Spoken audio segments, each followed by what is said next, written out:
राधे राधे जी। कैसे हैं आप सब? आज सावन शुरू है, सावन का पहला सोमवार है, तो आप सबको सावन की बहुत बहुत बधाई हो। उम्मीद करती हूँ आज सबने व्रत रखे होंगे और सबके लिए सावन बहुत खुशियों भरा आए। आज मैं आपको कान्हा जी से मिलवाती हूँ। ये हमारे कान्हा जी हैं। अब ये बैठेंगे झूले में क्योंकि सावन शुरू है। और ये हमारे गणपति जी हैं। मेरा थोड़ा गला खराब है क्योंकि मैं अभी अभी वृंदावन जाके आई हूँ, तो वहां पे हम राधा राधा राधा राधा का जाप कर रहे थे, इसलिए थोड़ी सी गले में खराश आ रही है। तो ये देखिए कान्हा जी ने अपनी मुकुट कैसे आगे करके रखा हुआ है। ये देखिए, इनसे मिलिए। जय श्री राधे। देखिए कितने प्यारे लग रहे हैं ये ना। अब ये आज झूले में विराजमान होने वाले हैं। ये कहते हैं आज हम झूले में बैठेंगे, झूला झूलेंगे। आप सब भी जिसने अपने पास ठाकुर जी रखे हुए हैं, सेवा करते हैं, तो उन्हें झूले में बिठाइएगा। ये देखिए कान्हा जी का कितना सुंदर झूला है, इनका फेवरेट। ये देखिए ये आ गया मंदिर में फिट। अब इसमें कान्हा जी बैठ जाएंगे और फिर कान्हा जी अपनी राधा रानी के संग झूला झूलेंगे। देखिए आप सबको नजर आ रहा है ना अच्छे से। ये देखिए मेरे सुंदर सुंदर कान्हा जी, प्यारे प्यारे से लड्डू गोपाल जी मुस्कुरा रहे हैं। ये आप सबसे मिलके हंसी आ रही है इन लोगों को। कहते देखो आज सब मेरे दीवाने मुझे देख रहे हैं। ये लीजिए, आ जाओ जी, झूला झूले रे कदम की डाल, रसिया सावन में। ये आ गया इनका मोर पंख। ये देखिए हम वृंदावन गए और हमने बहुत एंजॉय किया वहां पे। बहुत रश था इस बार एकादशी के कारण, पर फिर भी दर्शन बहुत आराम से हो गए थे। कान्हा जी ने कोई दिक्कत आने नहीं दी। ये कान्हा जी का इत्र है, बहुत पसंद है इन्हें। तो जैसा कि मैं आप सबको कहती हूँ कि समय निकालो, तीर्थ यात्रा पे जाओ और थोड़ा सा भगवान के साथ जुड़ो, क्योंकि यही सही मार्ग है हमारा मुक्ति पाने का। वैसे हम कभी भी अपने ना कामों से कभी फुर्सत नहीं मिलती है हमें। जब हम माँ के गर्भ में होते हैं तो हम कहते हैं भगवान, हम ना ऐसे करके उल्टे लटके होते हैं, सभी को पता होगा है ना।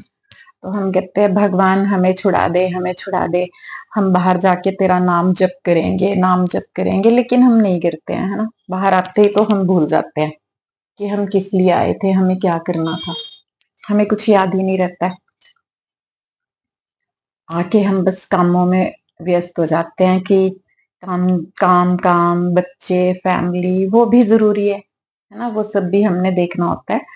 लेकिन थोड़ा समय तो 24 घंटे होते हैं, 24 घंटे में से 1 या 2 घंटे तो अपने लिए निकाल ही सकते हो ना, जो कि सच का मार्ग है। जिस रास्ते पे हमने जाना, देखो हम खाली हाथ आए हैं, खाली हाथ ही जाना है, ये सबको पता है। और हम किसी के अंतिम संस्कार में जाते हैं तो भी हमें पता ही होता है कि यही सही रास्ता है ना। सच्चा रास्ता यही है, जीना झूठ है, मरना सच है। लेकिन हम फिर थोड़ी देर के लिए याद रखते हैं, उसके बाद भूल जाते हैं। अभी थोड़े दिन की बात है, तो मैंने किसी को कहा कि थोड़ा सा समय निकाला करो कीर्तन पाठ के लिए है ना। तो वो कहते दीदी क्या करूं, टाइम ही नहीं मिलता, बच्चों को देखना होता है, जब बच्चे बड़े हो जाएंगे ना तब करूंगी। तो तब भी नहीं कर पाएंगे। बच्चे बड़े हो जाएंगे तो हमारी अलग सी जिम्मेवारियां हो जाती हैं, अलग से काम हो जाते हैं, तो ये समय तो कभी नहीं निकलता। सिर्फ हमें कोशिश करके निकालना पड़ता है, क्योंकि बाकी काम के लिए भी हम टाइम निकालते हैं ना। तो इसलिए ये भी निकालना चाहिए, क्योंकि मुक्ति का मार्ग यही है। अभी एक दिन की बात है, ऐसे ही मैं कुछ देख रही थी स्टोरी, तो उसमें था कि कोई किसी की मृत्यु होने वाली होती है, तो हो ही जाती है, तो यमराज जी आते हैं ना एक सूटकेस लेके, तो वो कहते कि बस मेरा समय हो गया। यमराज जी कहता हाँ हो गया।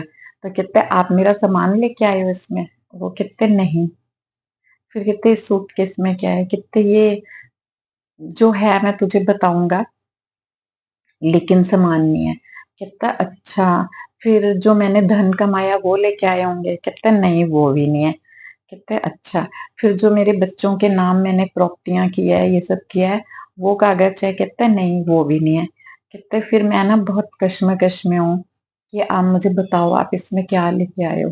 कहते ये ना बिल्कुल खाली है, इसमें कुछ भी नहीं है। बस ये मैं तुझे समझाना चाहता हूँ कि ये सिर्फ हम एक दिखावे के लिए इकट्ठा करते हैं, बड़े घर बनाते हैं, बड़ी-बड़ी अपनी शोहरत वो करते हैं, है ना? लेकिन इसमें तो कुछ भी नहीं है। सिर्फ इसमें अगर अगर तुम ध्यान से देखो कि क्या है, तो इसमें तुम्हारे कर्म हैं, जो तुमने किए हैं। बाकी इसके अलावा इसमें कुछ भी नहीं है, कुछ भी नहीं है, क्योंकि कर्म ही हमारे साथ जाते हैं, और कर्म हम क्या कर रहे हैं आजकल के टाइम में सबको ही पता है।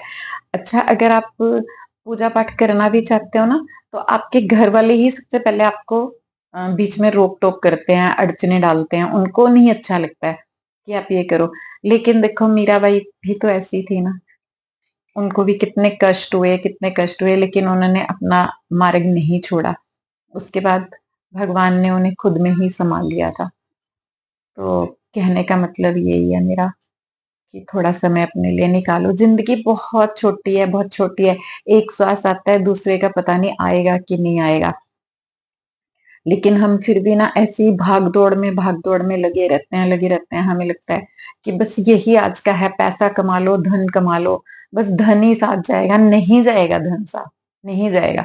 जो आपने सिमरन कर लिया, 2 घड़ी भगवान का नाम ले लिया, ये नहीं मैं कह रही हूँ कि 4-4 6-6 घंटे बैठ के आप सिमरन करो। अगर आप अपने बच्चों को भी अपने साथ लगाओगे ना, आप करोगे तो आपके बच्चे भी देखेंगे कि मम्मी क्या कर रही है, पापा क्या कर रहे हैं, है ना? तो बच्चों में भी वो करने की इच्छा जागेगी जरूर। और फोन तो ऐसी बीमारी है आजकल कि घर पे हम सब इकट्ठे बैठे होते हैं, लेकिन हमें पता नहीं होता कौन क्या कर रहा है, सब अपना अपना फोन लेके बैठे होते हैं। आजकल हस्बैंड को ये नहीं लगता, अपनी वाइफ से पूछ ले तू बीमार है, तूने दवाई ली कि नहीं ली, है ना? बच्चों को कोई फर्क नहीं पड़ता आप ठीक हो नहीं ठीक हो, सबको काम चाहिए। बस आप काम करते रहेंगे तो सबको लगेगा ठीक है। चाहे आप दवाइयां खा खा के काम कर रहे हो, लेकिन किसी को आपसे कुछ लेना देना नहीं है। मतलब कि लोग इतने मतलबी हो चुके हैं, रिश्ते इतने मतलबी हो चुके हैं, किसी को कुछ लेना देना नहीं। वो क्यों है? क्योंकि उनके ऊपर भगवान की कृपा नहीं है, वो भगवान से नहीं जुड़े हैं, इसलिए उन्हें रिश्तों की अहमियत नहीं है। इतने सारे मर्डर हो रहे हैं आजकल, पत्नियां पति को मार रही है, पति वाइफ को मार रहे हैं। क्यों मार रहे हैं? क्योंकि वो उनपे काम क्रोध लोभ मोह का बोलबाला चल रहा है। अगर वो इस इन सब चीजों से हटके, फोन से हटके थोड़ा बहुत भगवान से जुड़े होते तो नौबत ऐसी नहीं आती। बस लोगों को तो आजकल सबको मेरी मेरी पड़ी है, मेरा मेरा मेरा, सब यहीं पे रह जाएगा। मेरा मैं मेरी नहीं तो दुनिया को खत्म किया हुआ है, सब यहीं रह जाएगा, कुछ भी साथ नहीं जाएगा। तो मेरी आप सबसे विनती है, समय निकाल के थोड़ा मंदिर गुरुद्वारे भगवान के साथ जरूर जुड़ें, जाया करें। समय कभी नहीं निकलता, जिंदगी खत्म हो जाती है, लेकिन समय नहीं निकलता, समय निकालना पड़ता है। आप सबको क्या लगता है कि मैं बहुत इजीली सब कुछ करती हूँ? नहीं, मेरे में भी बहुत कठिनाइयां आती हैं, लेकिन मैं फिर भी करती हूँ। मुझे पता है कि यही सच है।